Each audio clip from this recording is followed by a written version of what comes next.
Okay, we're live. Welcome everyone at home. Welcome everyone here this evening. I thought that we'd start out with, and not all of you have done this before, some of you have, a loving kindness meditation as our sort of grounding and coming into the space and into our bodies for starting out this evening. And then I've got this book called Fully Present, where there's a little section in here that describes, because sometimes people have questions, and I think this section answers lots of questions about what is a loving kindness meditation and why do I want to do it, and what if I'm not feeling it, and what's the point? How's it supposed to help anything? Okay, but first I think I'll have you guys experience it. So before you hear about what it's supposed to be and impose any structure on it, you get to just notice what it's like for yourself. Okay, so you can be eyes open or closed, it really doesn't matter. And you're just going to follow along in your head. And if you can engage in the wish that I'm describing, then go ahead and rest there and be with the loving kindness wishes that I'm describing. And if you can't, then you just hang out and notice what seems to be happening for you, and not beating yourself up if you can't do it, because everyone is going to respond differently to the things that I'm about to describe. So you're just going to follow along. This is just one simple version of a loving kindness meditation. In Buddhism, they also call this metta, M-E-T-T-A, and it's about compassion or loving kindness. So you just let yourself feel yourself there in your chair, and listen along with the words, and if you can, make these wishes for yourself. May I be safe. May I be happy. May I be healthy and strong. May I live with ease. And again, may I be safe. May I be happy. May I be healthy and strong. And may I live with ease. Now see if you can call to mind the face of a loved one and make these wishes for them. May they be safe. May they be happy.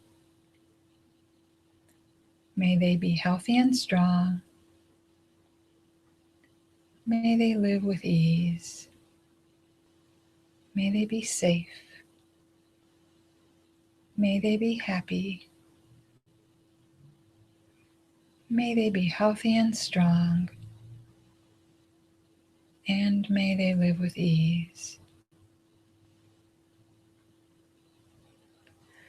Now you're going to call to mind the image of someone that you don't know very well, perhaps a neighbor or someone at work or the checkout clerk at the grocery store, and see if you can make these wishes for them. May they be safe. May they be happy. May they be healthy and strong. May they live with ease. May they be safe. May they be happy. May they be healthy and strong. And may they live with ease. So now see if you can call to mind the image of someone that you might be having a difficult time with, and make these wishes for them. And if you find it too difficult at some point to make these wishes for them, then just return to making these wishes for yourself. So, calling to mind the difficult person, may they be safe. May they be happy. May they be healthy and strong. May they live with ease. May they be safe. May they be happy. May they be healthy and strong. May they live with ease.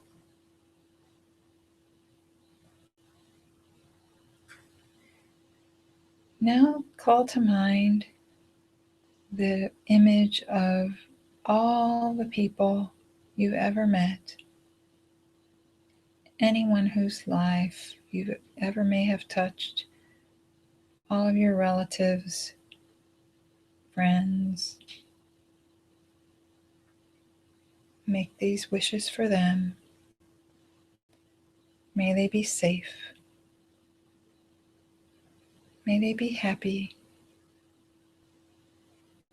May they be healthy and strong. May they live with ease. May they be safe. May they be happy. May they be healthy and strong. May they live with ease. So now widen the circle if you can even further to include all beings everywhere. And make these wishes for them. May all beings be safe. May all beings everywhere be happy. May they all be healthy and strong. And may all beings everywhere live with ease. May they all be safe.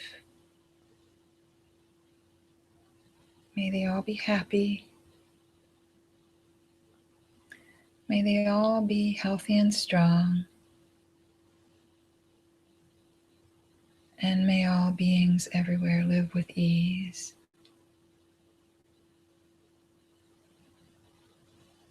And then finally, close the circle by returning to wishing loving kindness thoughts for yourself. May I be safe. May I be happy. May I be healthy and strong. May I live with ease. May I be safe. May I be happy. May I be healthy and strong. May I live with ease.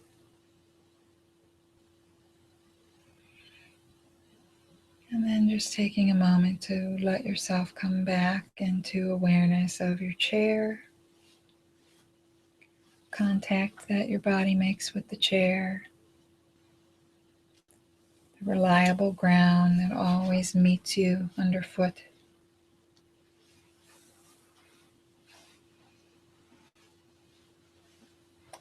And then just relax and let your awareness come back into the room.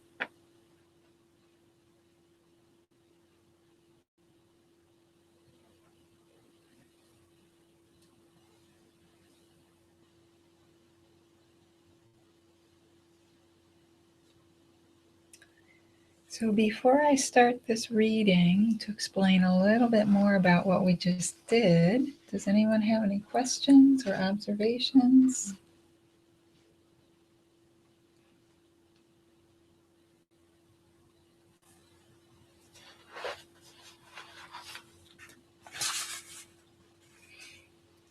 Okay. So I'm going to start with this one little part where this chapter is called Feeling Good and Finding Happiness. But I'm going to start with the section that says unworthiness and self-judgment. One of the most disturbing aspects of contemporary U.S. culture is the degree to which self-hatred runs rampant.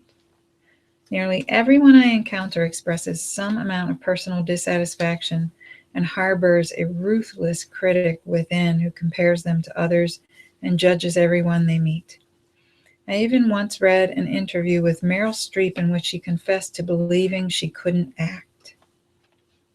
Unfortunately, most people have been conditioned by cultural norms, family, media, and a host of other influences to feel inadequate and unworthy. Keep in mind that sometimes your thoughts tell you important and useful information about yourself. For instance, you might think, I really should get out and exercise.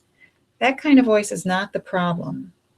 Usually, however, there are other negative voices attaching a huge amount of judgment to such thoughts. I'm lazy, I'm ugly, I'm bad, and so on.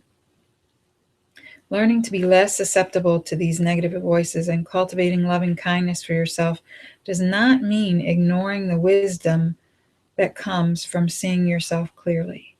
The opposite of self criticism is self compassion. As we saw in the science section, self compassion combines mindfulness, loving kindness, and a sense of shared humanity.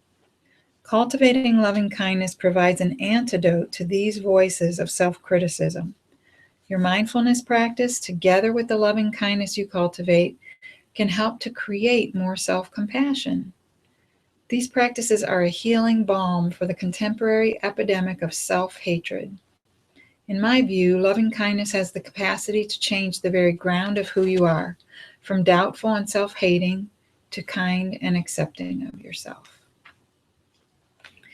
So there's an exercise in here that's kind of like what we've done. I'm just going to read it and you can participate if you want to.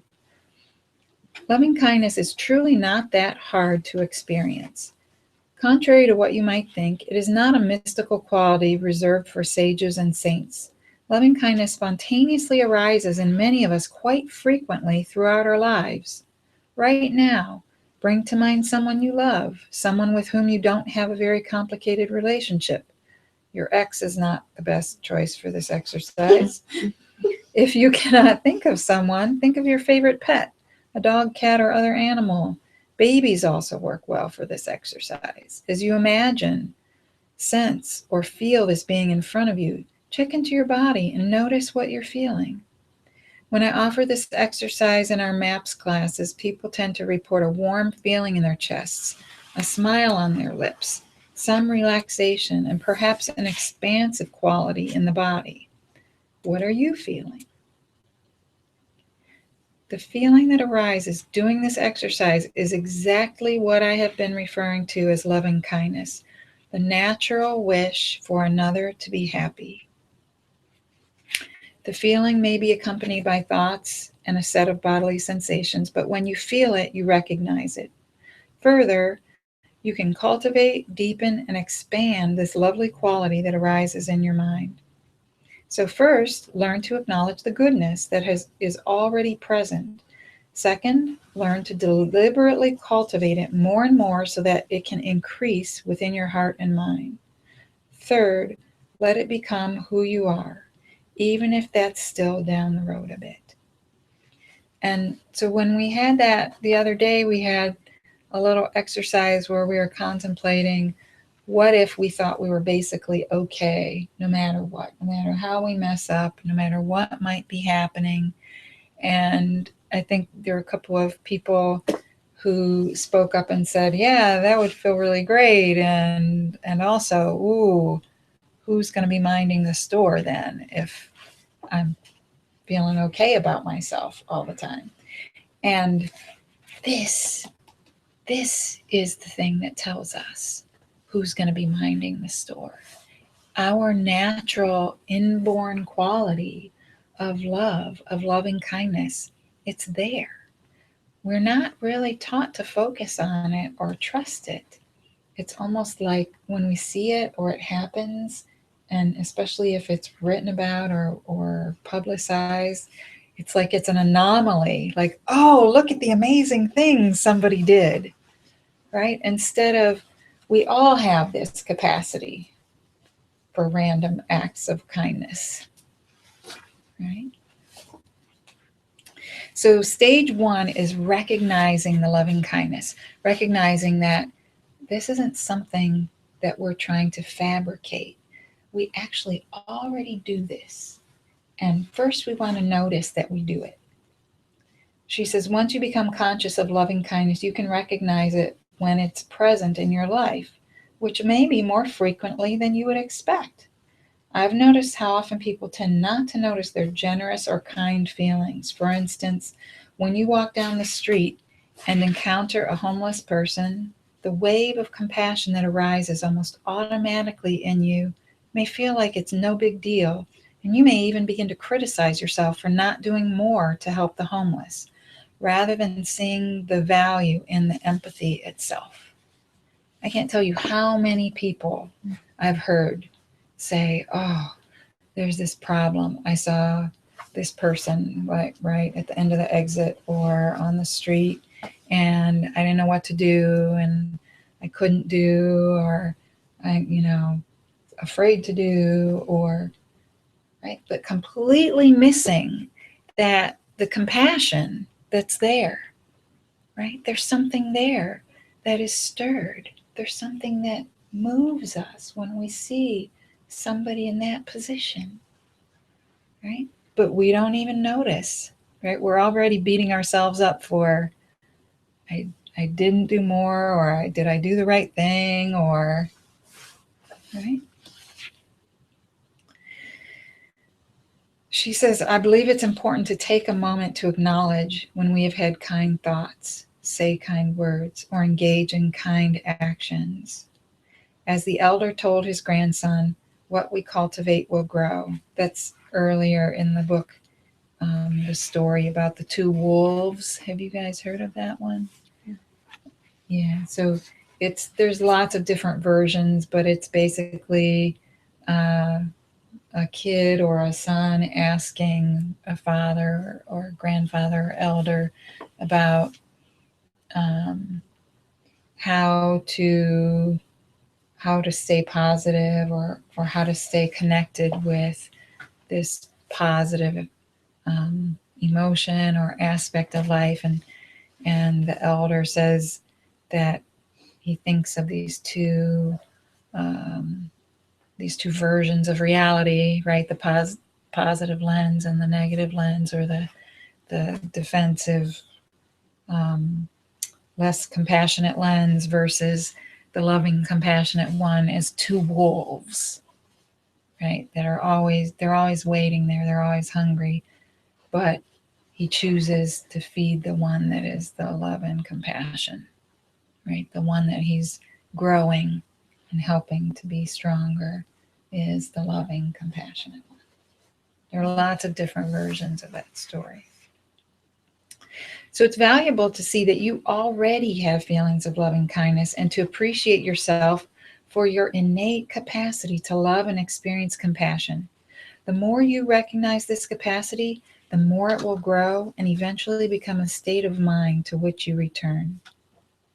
Those who tend toward depression or self criticism, and they kind of go together, are especially likely to ignore or miss their own kind, loving, and generous moments. The more you're able to acknowledge their daily occurrence, the more evidence you accumulate that your innate loving kindness is the antidote to the part of you that feels sad, hopeless, or inadequate.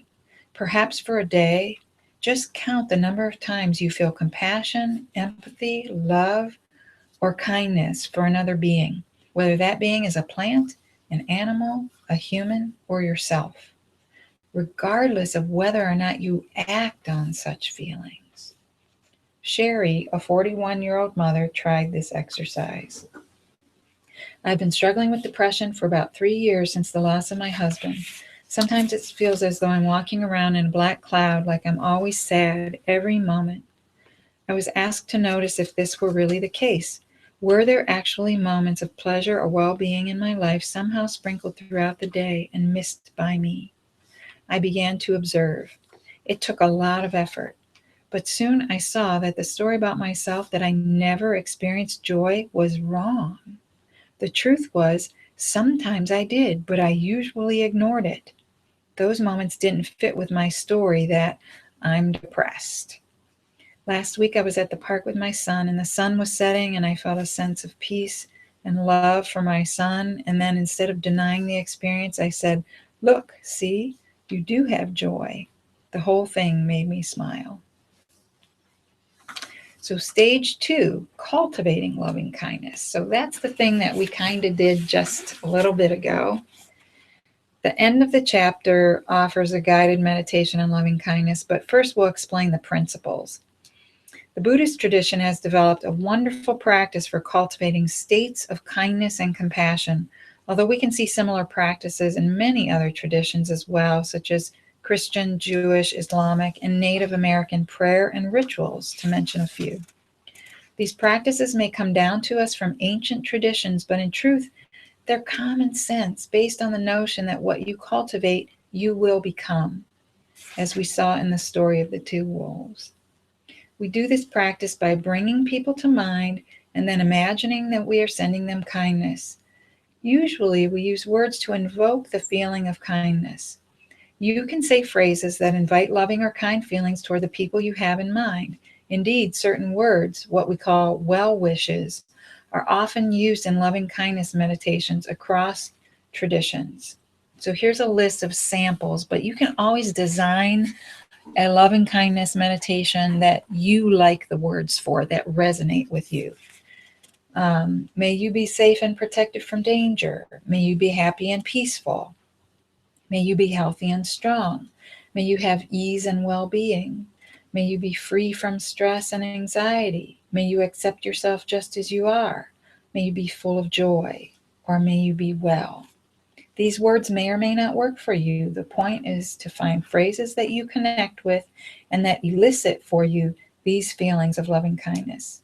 You can also try using these well wishes and also making up your own that feel meaningful and relevant in the moment. If you have a visual mind, that is, if you tend to think in images, using images may be a very helpful way to develop loving kindness. When you imagine a person, see what kinds of images naturally arise as you think of sending them loving kindness. Some people report seeing light, colors, or images of holding the person or being held. They see themselves or another as a young child. You can be as creative as you wish as you discover how to generate and sustain these warm wishes. And sometimes it's neither words nor images that come to you, but simply a sense of holding the person in your heart with loving kindness. This feeling is harder to describe, but when it's there, you know it. People often describe the sensation as their heart feeling open or expansive.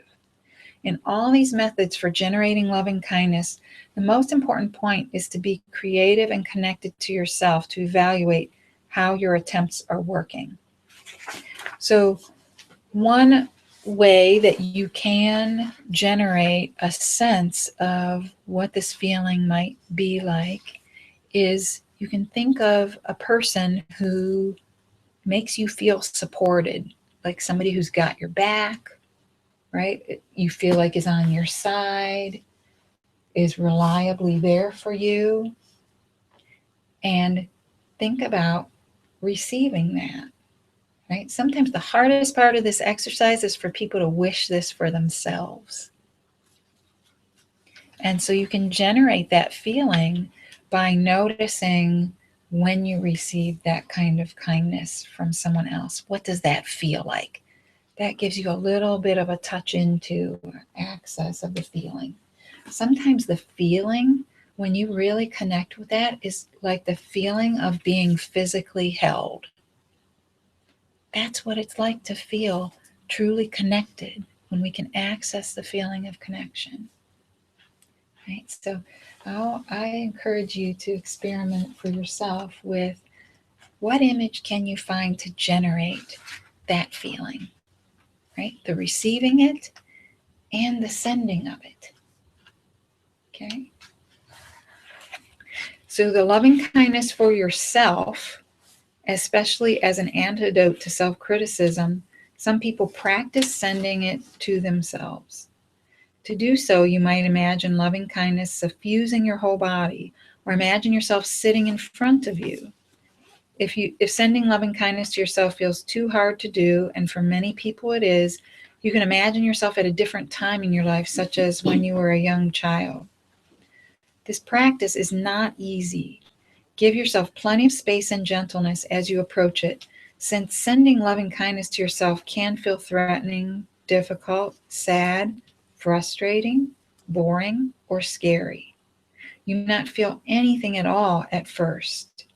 My experience has been that with steady loving kindness practice, we can actually change deep and challenging patterns. You may feel the need to do this practice over many months until you begin to create a new way of being, one in which you no longer think of yourself as unworthy, but hold yourself in a loving, compassionate, accepting embrace.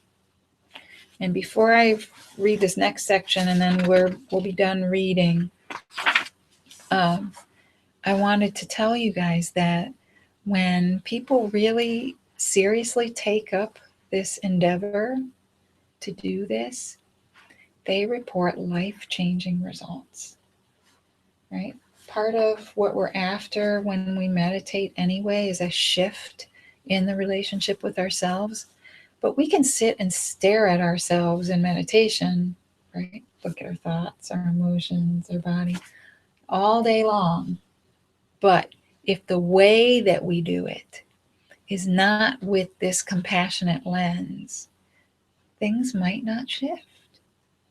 There might not be much happening. It can become dry or stale, right? Or uninteresting because the juice isn't there, right? That the human part, that relating to our humanness, this really non-judgmental, accepting, and curious stance. That's where the juice is. That's where we get to be really connected with life, connected with ourselves, connected with others. Okay? So this next section is, what if I'm not feeling it? Sometimes when you try this practice, you immediately feel connected to the feeling of loving kindness.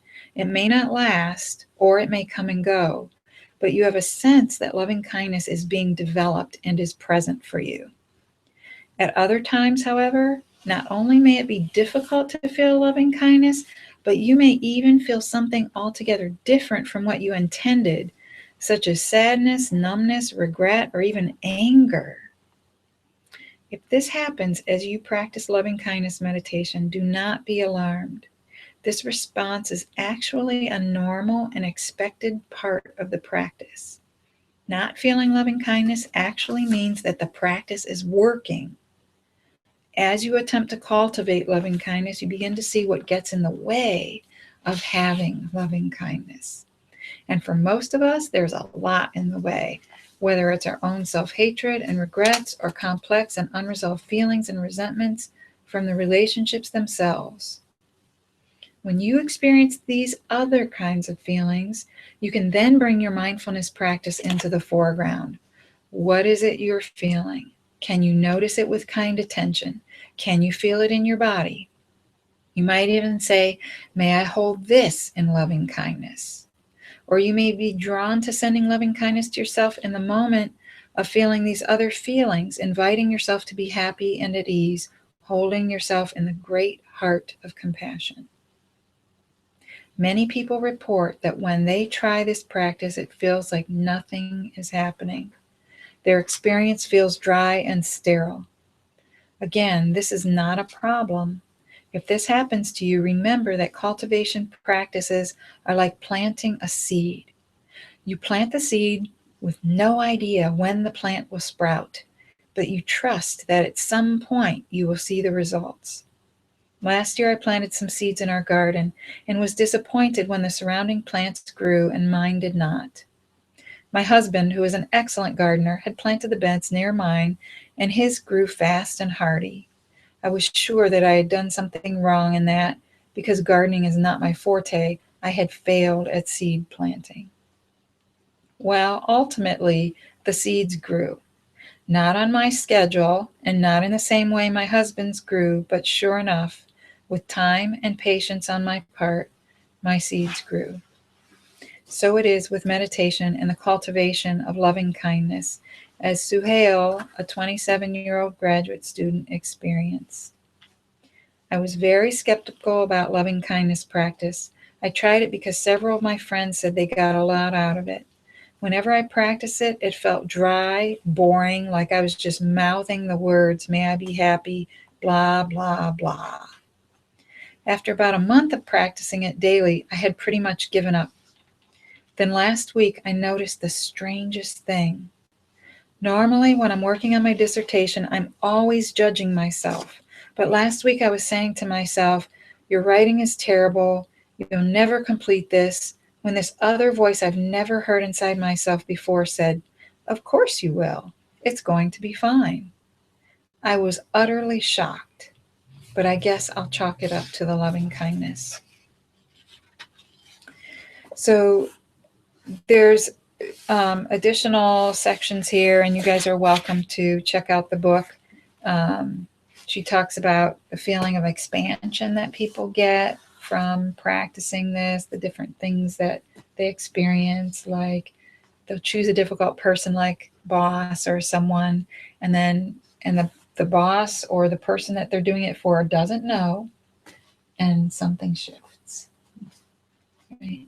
And there are studied effects of meditation and these kinds of loving kindness practices where they've studied very intensely I think they call it the Maharishi effect, that they notice changes in the levels of terrorism and health events and lots of different things from group meditation, the power of large numbers of people doing this all at the same time.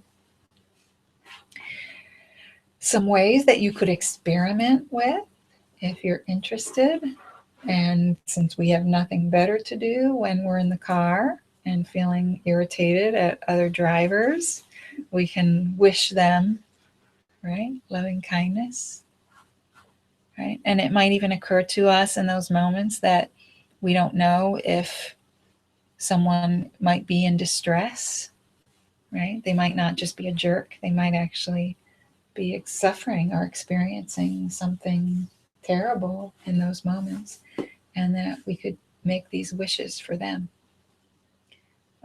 People having a bad day, right? Or when you're standing in line, instead of getting super irritated because you got no choice but to stand in this line, right? You could wish every single person in the line and the cashier, the poor cashier, right? You could look for opportunities and also be looking for ways in which you are already doing this. You all are already doing this, right? And we can soften toward ourselves just through noticing our goodness, that our goodness is already there.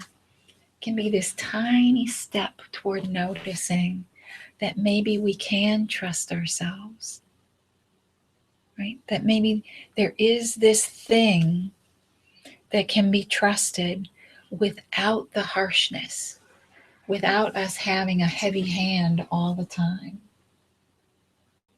right? We could soften toward ourselves and everything isn't really going to disintegrate, right? We'll still go to work. We'll still treat people well, right? We'll still do the things we need to do. We won't suddenly become monsters because we soften toward ourselves a little bit. There's this innate thing in us, in all of us, that wants to behave this way toward each other and toward ourselves, right? I think that the critic, that part of us that's really harsh toward ourselves, that's just a layer of gunk that's clogging up the work, so we can't really see clearly our goodness. Right? And this practice is the beginning of being able to shed some of that gunk. Okay. you guys have any questions before we take a little break and then have our meditation? Or observations or wisdom?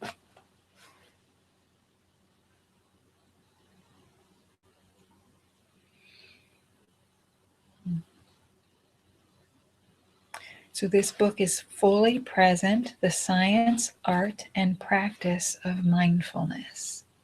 So mindfulness is a particular way of paying attention, and it's used interchangeably sometimes with meditation, even though meditation tends to refer to a very specific, focused kind of practice. But our entire life can be a meditation. We can be aware anytime we want to. We can wake up and pay attention at any moment throughout our day. Life can be a meditation for us if we want it to be. But mindfulness is just this particular way because, because the effects of meditation seem to be so amazing and now are being so heavily and broadly studied. They've come up with all these definitions and sciencey ways of defining and describing this very old thing. I don't think in Buddhism or in Sanskrit, I don't even think mindfulness is a word. I think we had to come up with, when this concept came to the West, we came up with the most accurate translations that we could. So what we in the West call mindfulness is just this way of paying attention. So it's paying attention on purpose in the present moment or to the present moment with these qualities: curious, non-judgmental, friendly. Okay? All right, so let's have a break.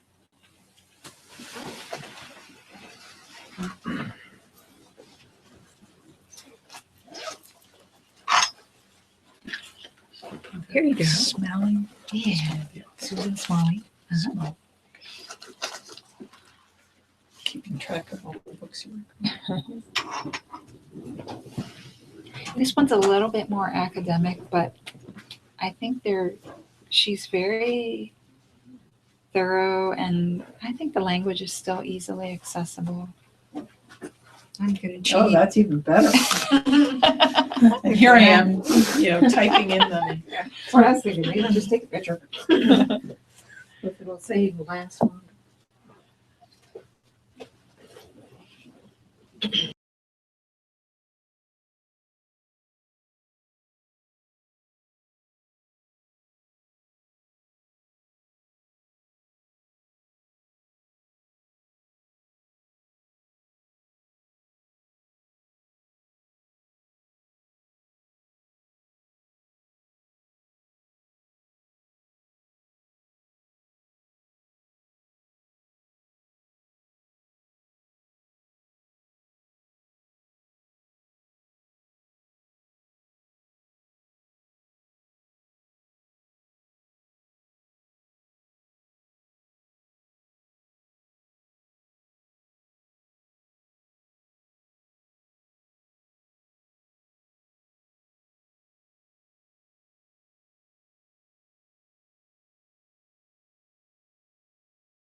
There we go. And just like we usually do, starting to get a sense of yourself in your chair, feeling your edges, right? Feeling the perimeter that is your skin and feeling yourself inside your skin. And then feeling yourself here in the room.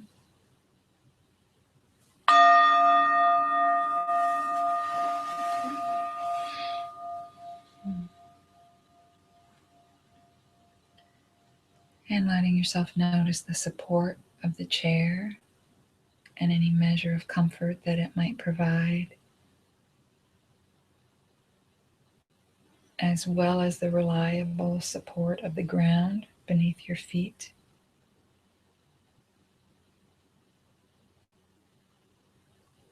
And it's something you might want to come back to today throughout the meditation, noticing how the ground is supporting you. Right? You can rely on it. It's always there. You don't have to do anything. It's just there to support you. And then gently letting your attention turn to begin noticing the top of your head. And just noticing whatever sensations or anything you notice that's there at the top of your head. Tingling vibration, coolness, warmth.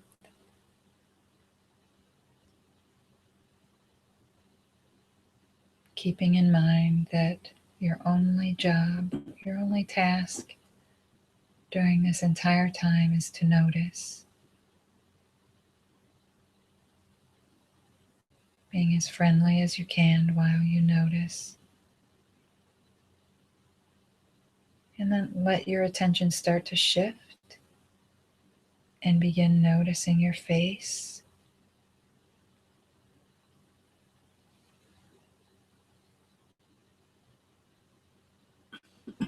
Just letting the sensations in your face come into awareness, perhaps tension that might be there, and noticing, being curious about what is there today or tonight versus last time you checked.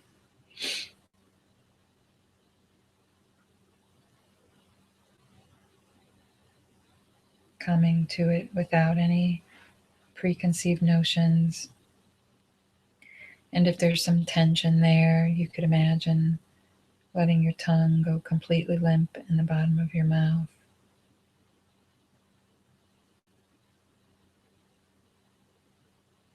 And letting your eyes sink back and down into their sockets.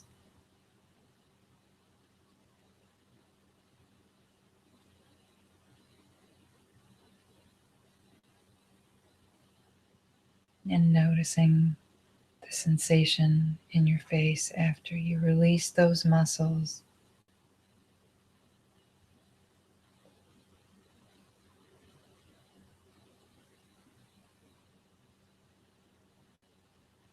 And then gently preparing to shift your attention around to noticing the sides of your head.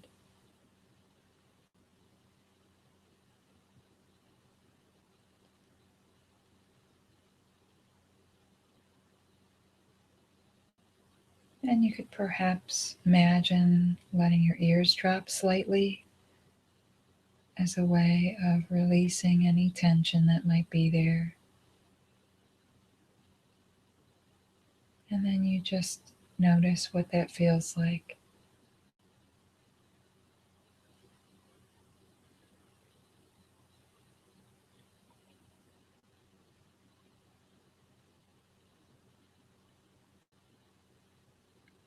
And then preparing gently to shift your attention again to noticing the back of your head and neck.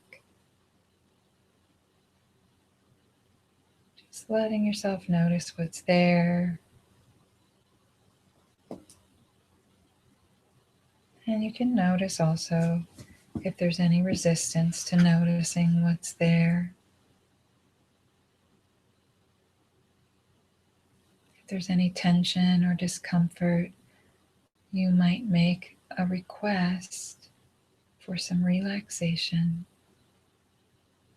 just in that area. And then open to see what happens. Be open to the possibility of opening or softening of that area.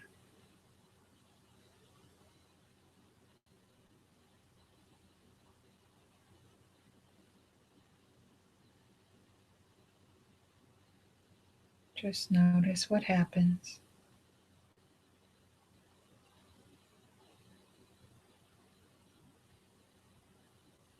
And then gently prepare to shift your attention again. Now to begin noticing your shoulders and arms. Starting from the very tops of your shoulders at your neck, letting your attention roll down across the tops of your shoulders, pausing at the shoulder joints, letting your awareness continue to roll down your arms, pausing at elbows, and then letting awareness roll further down your arms to your wrists, hands, and then all the way to the tips of your fingers.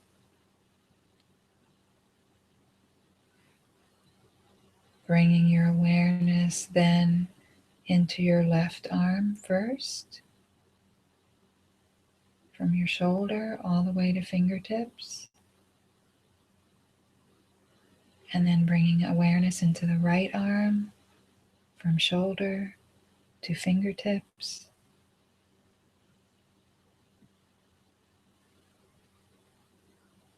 And then noticing what it's like to feel both arms simultaneously.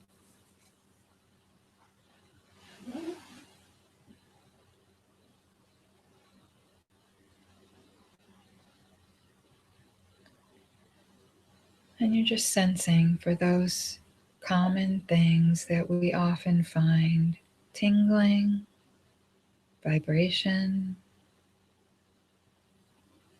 coolness or warmth,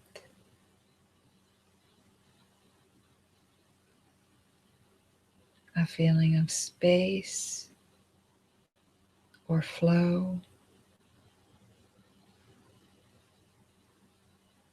or a sensation of shivering or shaking.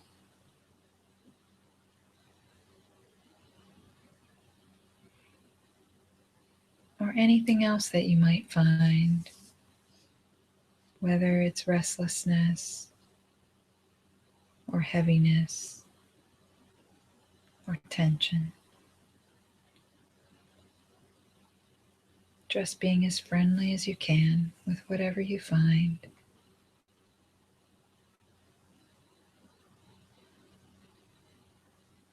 And then gently preparing to shift your attention to notice the center of your body. Starting to scan at the throat, moving down and noticing the chest or heart area.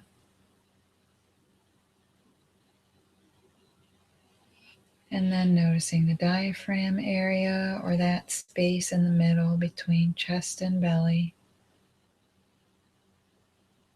Place we often hold tension, right in the middle. And then letting attention continue on down to notice belly, and then lower abdomen,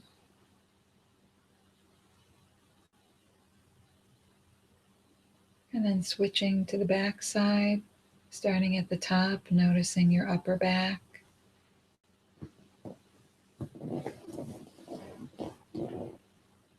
And then the middle of your back.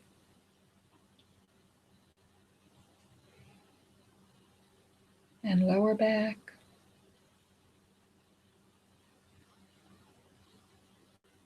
All the way down to your bottom, seated in the chair.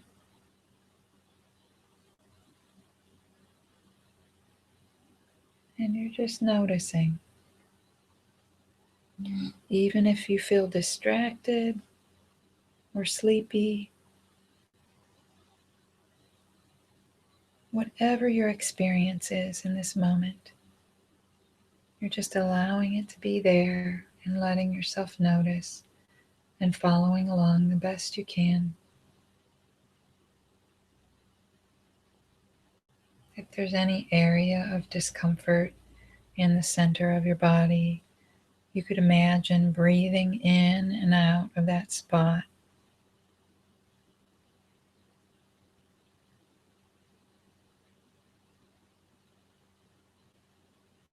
And just noticing what happens when you breathe in and out.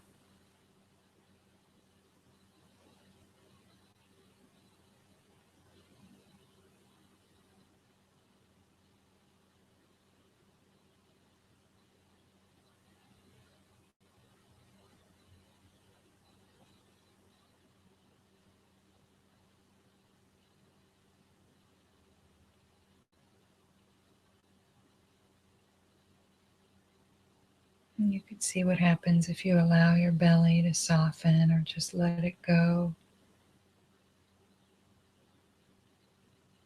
Or imagine, picture a loosening in the throat area.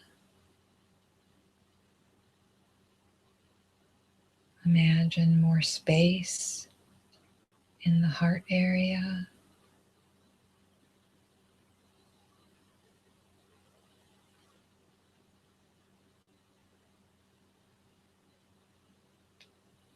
And just notice what that seems like if you decide to try that.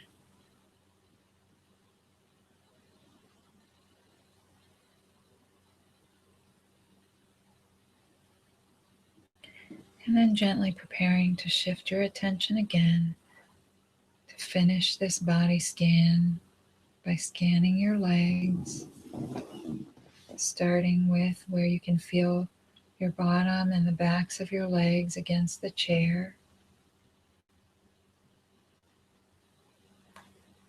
And then noticing the tops of your legs.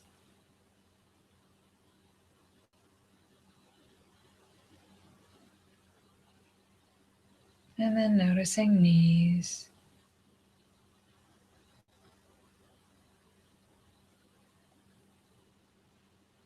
And then letting yourself notice the fronts and backs of your lower legs, shins on the front, calves in the back.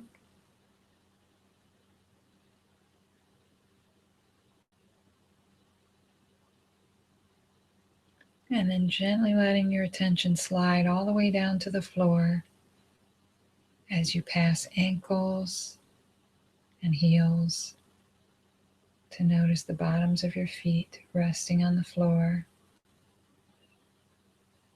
in your shoes or out. Scanning the lengths of your feet all the way to the tips of your toes.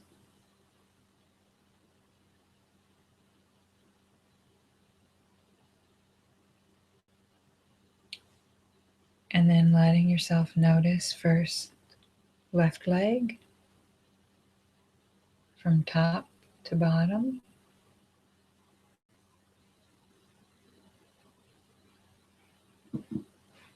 And then your right leg from the chair to the tips of your toes.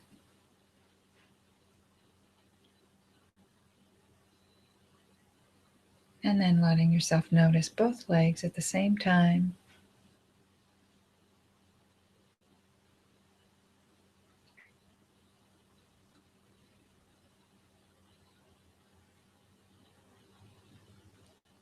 Noticing any sensations that seem to be present. Temperature, tingling, flow, space, achiness or tension, seeing how friendly you can be with whatever you find. Can you allow it to be there?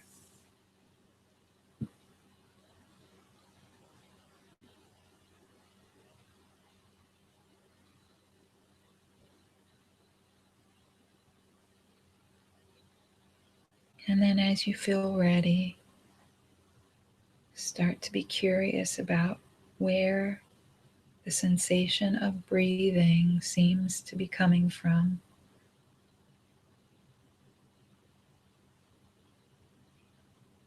Letting awareness rise up to meet the place where breathing in and breathing out seems to be happening.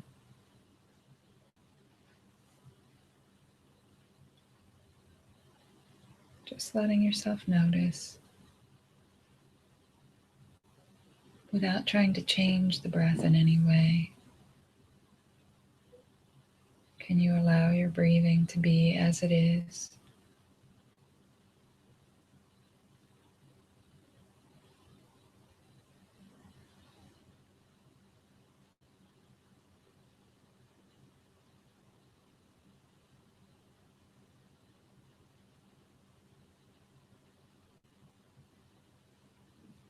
And can you allow other things happening in the space of the present moment alongside your breath? Whatever enters your awareness naturally, sounds, any other sensations inside your body, outside your body.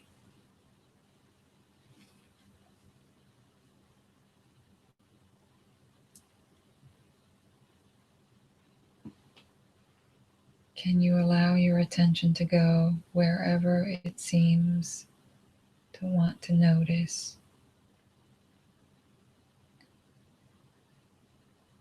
without getting too hooked into thinking about where it goes? Rather, just noticing.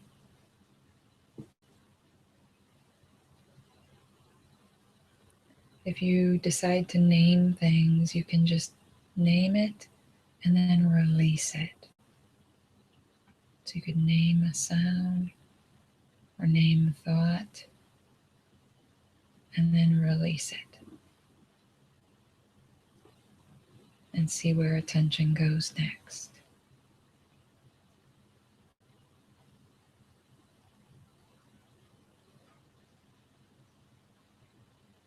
And just seeing what that's like. Can you allow that flow without getting too caught up in it, attached to where it goes?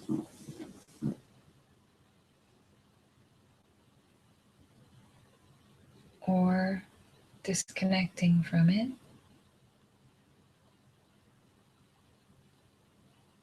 Kind of like if you let your dog off the leash and you keep an eye on it.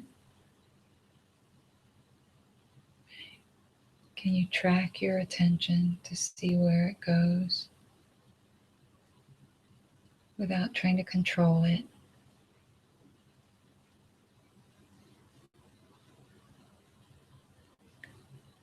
And you could introduce this question to help you with that kind of tracking, being with your awareness. You can ask, what happens if I allow everything to be as it is in this moment?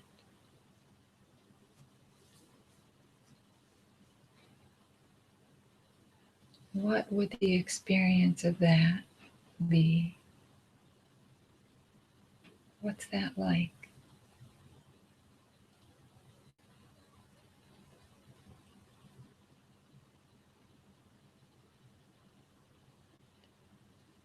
You can ask, what if I didn't need to change anything about this moment? What if it were fine exactly as it is?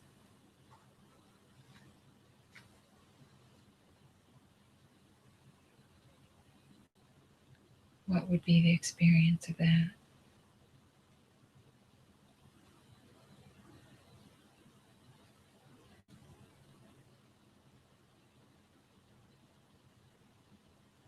What if I had no need to control anything at all in this moment?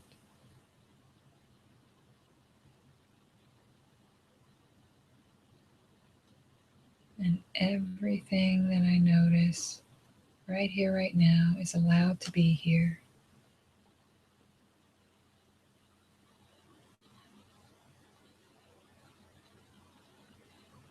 Even thought is allowed.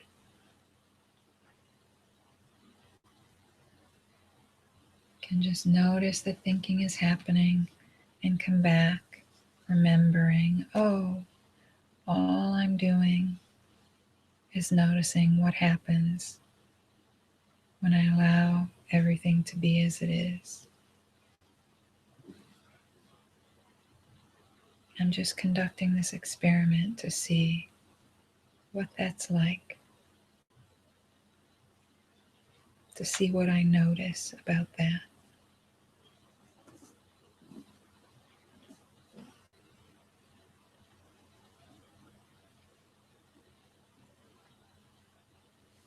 To see what the experience is of not being engaged in struggle.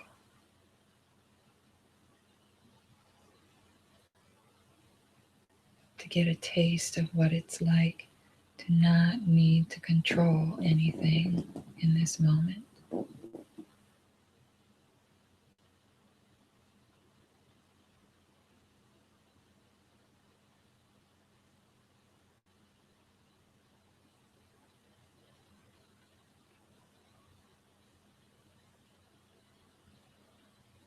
So we'll just take 2 more minutes as we reach the end of this meditation for you to savor silence,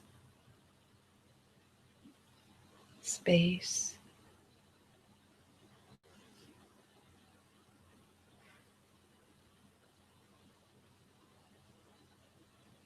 to notice what it's like to rest, to allow yourself to rest completely in the present.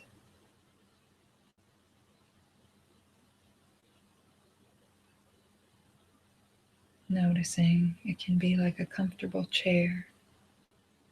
You can just rest in the present without having to do anything, no effort required.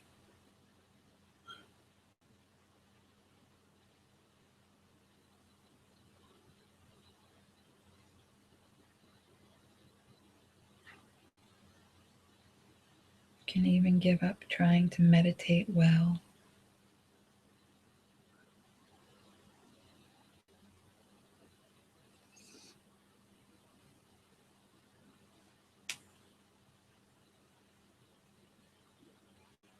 Letting yourself savor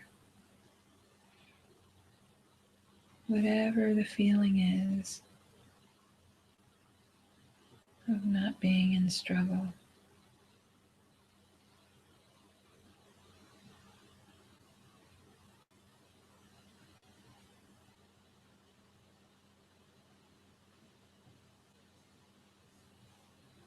And as you feel ready, you can start to send some energy into your arms and legs and offer gentle movement to your body, perhaps starting with fingers and toes, giving yourself plenty of transition time.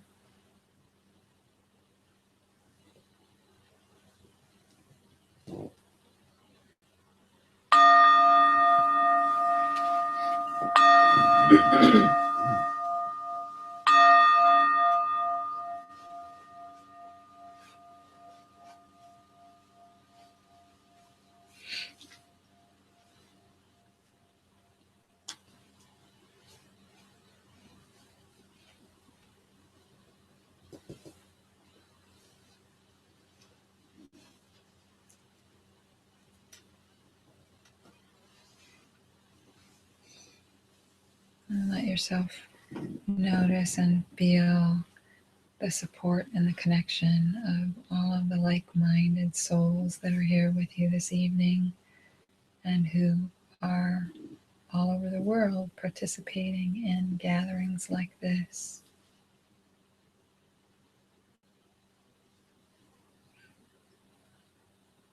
It's nice to be with you this evening. Namaste. Namaste. Thank you. You're welcome.